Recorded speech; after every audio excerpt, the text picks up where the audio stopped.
नमस्कार, मी प्रतीक्षा. DNA मराठीमध्ये आपलं स्वागत. नगर शहरात सलग 2 वेळा आमदार म्हणून निवडून आलेले संग्राम जगताप यांचे विजयी हॅट्रिकचे बॅनर बुधवारी सायंकाळी झळकले आहेत.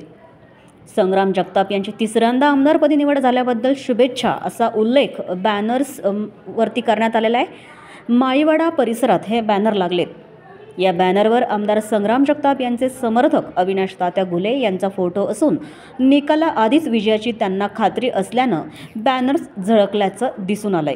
नगर शहरात महायुतीकडून राष्ट्रवादी अजित पवार पक्षाचे विद्यमान आमदार संग्राम विरुद्ध महाविकास आघाडीकडून शरद पवार राष्ट्रवादी काँग्रेसचे अभिषेक कळमकर यांच्यात मुख्य लढत होत आहे. मतदानानंतर सायंकाळी दोन्ही बाजूंनी विजयी होण्याचे दावे केले जात असतानाच आमदार संग्राम जगताप समर्थकांनी त्यांचे तिसऱ्यांदा विजयाबद्दल शुभेच्छांचे बॅनर्स झळकवल्याचं दिसून येत आहे. प्रतिनिधी मुंतजीर शेख, DNA मराठी, अहमदनगर.